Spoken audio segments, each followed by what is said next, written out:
আমি এখন আলু পোস্ত, তেলটা গরম করে নিয়েছি আর এটার মধ্যে কালো জিরে দিয়ে দিলাম। কালো জিরে একটু ভাজা ভাজা হয়ে গেলে এই যে আলুটা কেটে রেখেছি এটা দিয়ে দেবো। আর আমি এই যে পোস্ত আর কাঁচা লঙ্কা বেটে রেখেছি এটা পরে আলুটা যখন বয়েল হয়ে যাবে তারপরে আমি এটা দিই। ঠিক আছে, এটা আমি এখন আলুটা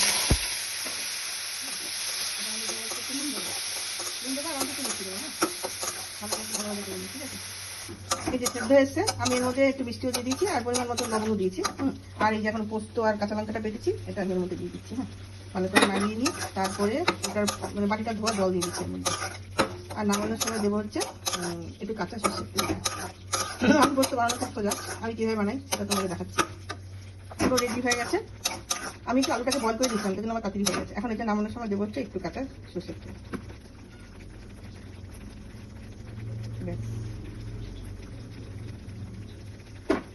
তৈরি হয়ে গেল হচ্ছে আমার আলু পোস্ত। আলুটাকে একটু বয়েল করে নিয়েছিলাম তাই তাড়াতাড়ি হয়ে গেছে। আর সবটা আর কথা হচ্ছে হলুদ আমি দিইনি, হলুদ পোস্তটা দেওয়া তাই আমিও দিইনি। ঠিক আছে, এই দেখো পাতিতে পুরো পেরে নিচ্ছি। তৈরি হয়ে গেল আমার আলু পোস্ত কালো জিরা ফোড়নে। ঠিক আছে।